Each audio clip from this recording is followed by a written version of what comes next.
Hello everyone, welcome to exam forum के आज इस वीडियो में हम 15 अक्टूबर 2020 से करंट अफेयर्स के क्वेश्चन डिस्कस करेंगे। तो चलिए शुरू करते हैं अब आज का वीडियो। आज का पहला क्वेश्चन है, हाल ही में भारत पे मोबाइल ऐप ने अपने अभियान टीम भारत पे के लिए कितने क्रिकेट स्टार्स को ब्रांड एम्बेसडर बनाया है। तो भारत पे जो कि एक मोबाइल ऐप है छोटे व्यापारियों के लिए डिजिटल पेमेंट का, भारत में डिजिटल पेमेंट के लिए छोटे व्यापारियों के लिए भारत पे एक मोबाइल ऐप है। इन्होंने अपने अभियान टीम भारत पे के लिए टोटल 11 क्रिकेटर्स को अपना ब्रांड एम्बेसडर बनाया है। इन 11 खिलाड़ियों में रोहित शर्मा, जसप्रीत बुमराह, केएल राहुल, मोहम्मद शमी, रविंद्र जडेजा, सुरेश रैना, श्रेयस अय्यर, पृथ्वी शाह, संजू सैमसन, यजुवेंद्र चहल, शुभमन गिल शामिल हैं। भारत पे छोटे व्यापारियों के लिए एक डिजिटल पेमेंट ऐप है। जिस प्रकार से गूगल पे, फ़ोन पे, पेटीएम है, उसी प्रकार से भारत पे है। और भारत पे मोबाइल ऐप का उद्देश्य है कि देश के जितने भी छोटे व्यापारी हैं उन सभी तक भारत पे मोबाइल ऐप पहुँचे, जिसके लिए इन्होंने एक अभियान शुरू किया है जिसका नाम है टीम भारत पे अभियान। तो इस टीम भारत पे अभियान के लिए भारत पे मोबाइल ऐप ने टोटल 11 क्रिकेटर्स को अपना ब्रांड एम्बेसडर बनाया है। भारत पे मोबाइल ऐप के फाउंडर और सीईओ हैं असनीर ग्रोवर। अब हम कुछ अन्य ब्रांड एम्बेसडर के नाम देख लेते हैं, जैसे कि एसर इंडिया ने अपना ब्रांड एम्बेसडर बनाया है सोनू सूद को। ट्रांसफार्म कंपनी ने, जो कि बैडमिंटन के रैकेट बनाती है, इन्होंने अपना ब्रांड एम्बेसडर बनाया है चेतन आनंद को। बजाज अलियाज इंश्योरेंस कंपनी ने आयुष्मान खुराना को। Bengal Peerless housing development company ने सौरभ गांगुली को। क्वेश्चन नंबर 2 है, हाल ही में जारी आर्टोन कैपिटल पासपोर्ट सूचकांक 2020 में भारत की रैंक क्या है। तो आर्टोन कैपिटल पासपोर्ट सूचकांक 2020 में भारत की रैंक है 58 और इस सूचकांक में दुनिया का नंबर 1 देश है न्यूजीलैंड। यानी कि न्यूजीलैंड का जो पासपोर्ट है दुनिया में सबसे ज़्यादा पावरफुल है आर्टोन कैपिटल पासपोर्ट इंडेक्स 2020 के अनुसार। और इस सूचकांक के अनुसार दुनिया का सबसे खराब पासपोर्ट है रैंकिंग में अफ़गानिस्तान और इराक देश का। अब हम जानते हैं कि पावरफुल पासपोर्ट का मतलब क्या होता है। तो किसी भी देश के पासपोर्ट होल्डर अगर मैक्सिमम से मैक्सिमम कंट्री में एक्सेस पाते हैं, मैक्सिमम से मैक्सिमम कंट्री में जा सकते हैं, तो उसका पासपोर्ट को सबसे ज़्यादा पावरफुल पासपोर्ट माना जाता है। A strong passport means that the passport holder of a particular country should be allowed by maximum number of countries. वर्तमान में भारत के जो पासपोर्ट होल्डर हैं 18 देशों में बिना वीज़ा के जा सकते हैं, 34 देशों में वीज़ा ऑन अराइवल लेके जा सकते हैं और 146 देशों में एडवांस में वीज़ा लेकर जा सकते हैं। अब यहाँ पर एक बात का ध्यान देना है, जो पासपोर्ट सूचकांक है 2 संस्थाओं के द्वारा जारी किया जाता है। पहली संस्था है हेनले पासपोर्ट सूचकांक। तो हेनले पासपोर्ट इंडेक्स 2020 के अनुसार भारत की रैंक है 84 और नंबर 1 पासपोर्ट है जापान का। जबकि आर्टोन कैपिटल पासपोर्ट इंडेक्स 2020 के अनुसार भारत की रैंक है 58 और नंबर 1 पासपोर्ट है न्यूजीलैंड देश का। तो ये दोनों नाम आपको ध्यान रखना है, एग्ज़ाम में क्या पूछा जा रहा है ध्यान देना है। क्वेश्चन नंबर 3 है, किस देश की कैबिनेट ने रेप के मामलों में मौत की सज़ा को सर्वोच्च सज़ा के रूप में शामिल करने के लिए एक कानून को मंजूरी दी है, जो कि बहुत ही अच्छी बात है। तो ये कानून बनाया गया है बांग्लादेश में। इस नए कानून के तहत अगर बांग्लादेश में कोई व्यक्ति रेप का अभियुक्त पाया जाता है तो उसको ज़्यादा से ज़्यादा सज़ा जो है मौत की सज़ा यानी कि फांसी दी जाएगी। यानी कि इस क्वेश्चन का सही आंसर है ए बांग्लादेश। बांग्लादेश जो कि भारत का पड़ोसी देश है। बांग्लादेश की मुद्रा है टका। प्रधानमंत्री शेख हसीना, राष्ट्रपति अब्दुल हामिद, राजधानी ढाका। बांग्लादेश की राजधानी ढाका में बिमस्टेक का मुख्यालय है। बिमस्टेक जिसका पूरा नाम है Bay of Bengal Initiative for Multi Sectoral Technical and Economic Cooperation, और इस संस्था का भारत भी मेंबर है। भारत और बांग्लादेश के बीच होने वाली संयुक्त सैन्य अभ्यास मिलिट्री एक्सरसाइज का नाम है संप्रीति। भारत और बांग्लादेश के बीच 2 ट्रेनें चलती हैं, कौन कौन सी, मैत्री एक्सप्रेस और बंधन एक्सप्रेस। जबकि भारत और पाकिस्तान के बीच चलने वाली ट्रेन का नाम है समझौता एक्सप्रेस। भारत का जो त्रिपुरा राज्य है ये बांग्लादेश से 3 तरफ से घिरा हुआ है। क्वेश्चन नंबर 4 है, हाल ही में विश्व मानक दिवस वर्ल्ड स्टैंडर्ड्स डे या इंटरनेशनल स्टैंडर्ड डे कब मनाया गया है? तो जो विश्व मानक दिवस है ये हर साल मनाया जाता है 14 अक्टूबर को। और इस साल जो विश्व मानक दिवस मनाया गया है इसका थीम था protecting the planet with standards, मानकों के साथ ग्रह की रक्षा करना।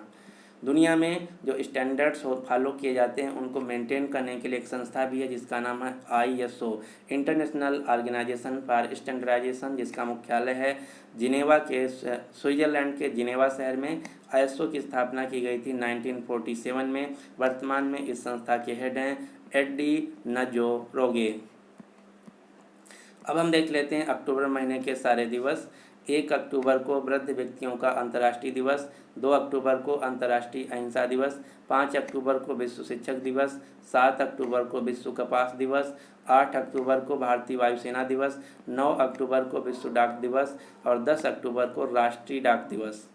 10 अक्टूबर को ही विश्व मानसिक स्वास्थ्य दिवस, 11 अक्टूबर को विश्व प्रवासी पक्षी दिवस, 11 अक्टूबर को अंतर्राष्ट्रीय बालिका दिवस, 12 अक्टूबर को विश्व गठिया दिवस, 13 अक्टूबर को अंतर्राष्ट्रीय आपदा न्यूनीकरण दिवस। क्वेश्चन नंबर 5 है, हाल ही में सैंड्रा नीस लाइफ टाइम अचीवमेंट अवार्ड 2020 से किसे सम्मानित किया गया है? तो सैंड्रा नीस लाइफ टाइम अचीवमेंट अवार्ड जो कि अमेरिका देश में दिया जाता है, यह दिया गया है भारतीय मूल के व्यक्ति हरीश कोटेचा को। आप ये जो फोटो में देख रहे हैं ये हैं भारतीय मूल के व्यक्ति हरीश कोटेचा, जिनको अमेरिका देश में बेघर बच्चों और युवाओं की सेवा के लिए सैंड्रा नीस लाइफ टाइम अचीवमेंट अवार्ड 2020 से सम्मानित किया गया है। अब आपको एक नया पुरस्कार का नाम याद रखना है, ये पुरस्कार है अर्थसाट पुरस्कार। ये अर्थसाट पुरस्कार हाल ही में शुरू किया गया है जलवायु नवाचार के क्षेत्र में ब्रिटेन के प्रिंस विलियम तथा डेविड एटनबरो के द्वारा। इस साल के जो नोबेल पुरस्कार हैं इन सारे पुरस्कारों का अनाउंसमेंट हो चुका है, तो अब हम एक बार क्विक रिवीजन कर लेते हैं। इस साल अर्थशास्त्र के क्षेत्र में नोबेल पुरस्कार पॉल आर मिलग्रोम तथा रॉबर्ट बी विल्सन को दिया गया है। शांति के क्षेत्र का विश्व खाद्य कार्यक्रम को, साहित्य के क्षेत्र का लुइस ग्लुक को, रसायन विज्ञान के क्षेत्र का इमैनुअल चार्पियर तथा जेनिफर ए डोडना को, फिजिक्स के क्षेत्र का रोजर पेनरोज, रेइनहार्ड गेंजेल तथा एंड्रिया घेज को, चिकित्सा के क्षेत्र का माइकल हाफ्टन, नॉर्वे आल्टर तथा चार्ल्स राइस को दिया गया है। क्वेश्चन नंबर 6 है, हाल ही में शास्त्र रामानुजन पुरस्कार 2020 किसे दिए जाने की घोषणा की गई है? तो शास्त्र रामानुजन पुरस्कार जो कि भारत में गणित के क्षेत्र में दिया जाने वाला सर्वोच्च पुरस्कार है, ये दिया जाएगा इस साल साई एवरा को। साई एवरा जो कि प्रिस्टीन यूनिवर्सिटी अमेरिका और हिब्रू यूनिवर्सिटी इजराइल देश में मैथ के प्रोफेसर हैं।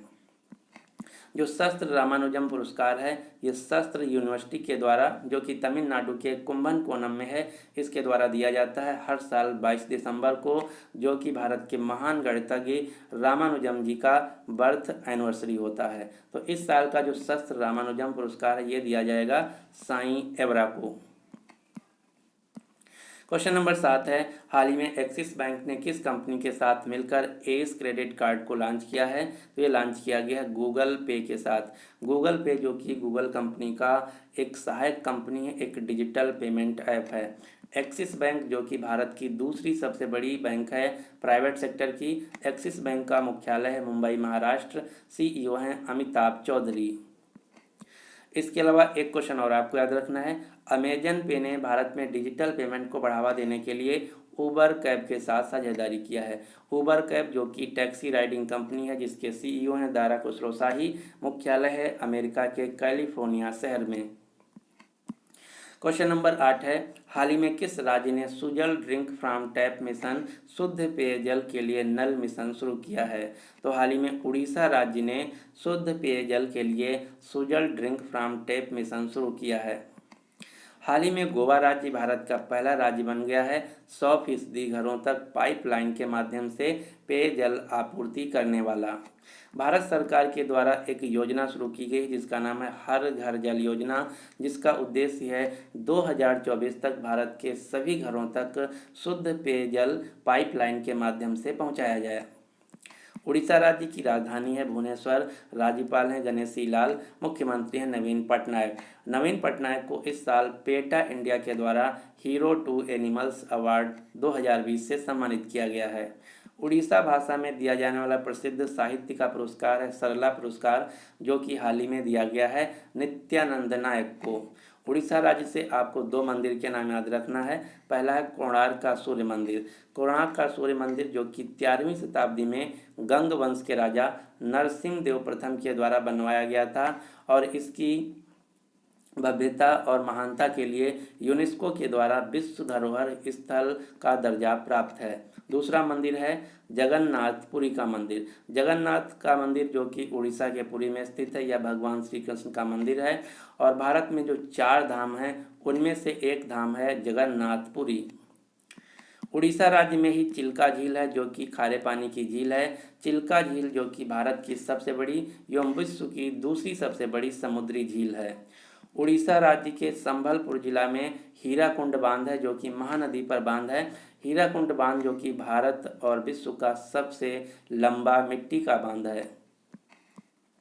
क्वेश्चन नंबर 9 है, हाल ही में एफएटीएफ ने किस देश को इनहैंस फॉलो अप सूची में रखा है? तो हाल ही में पाकिस्तान देश को एफएटीएफ ने इनहैंस फॉलो अप सूची में रखा है। अब हम जानते हैं कि एफएटीएफ क्या होता है। तो एफएटीएफ एक अंतर्राष्ट्रीय वित्तीय संस्था है जो कि सभी देशों को मनी लॉन्ड्रिंग तथा आतंकवादी विरोधी जो गतिविधियां हैं उनके लिए फंडिंग है उन पर रोक लगाती है। तो जो पाकिस्तान देश है पहले एफएटीएफ के रेगुलर फॉलो अप सूची में था, अब उस सूची को घटाकर इनहैंस फॉलो अप सूची में रख दिया गया है। इसका मतलब अब ये हुआ कि पाकिस्तान देश अगर अंतर्राष्ट्रीय स्तर पर किसी देश से लोन लेने जाता है या फिर किसी इंस्टीट्यूशन से लोन लेने जाता है तो उसको बहुत ही मशक्क़त करना पड़ेगा। इसलिए क्योंकि जो पाकिस्तान देश है आतंकवादी फंडिंग को रोकने में नाकामयाब रहा, फेल रहा। इसीलिए एफएटीएफ के द्वारा रेगुलर फॉलो अप सूची से घटाकर इनहैंस फॉलो अप सूची में रख दिया गया है। एफएटीएफ की 4 प्रकार की सूचियाँ होती हैं, grey list, black list, regular follow up, enhance follow up. सबसे खराब सूची मानी जाती है ब्लैक सूची। वर्तमान में भारत एफएटीएफ के ग्रे सूची में काबिज है। एफएटीएफ जो कि अंतर्राष्ट्रीय स्तर पर मनी लॉन्ड्रिंग तथा आतंकवादी विरोधी गतिविधियों को रोकने के लिए काम करता है, जिसका फुल फॉर्म है फाइनेंशियल एक्शन टास्क फोर्स।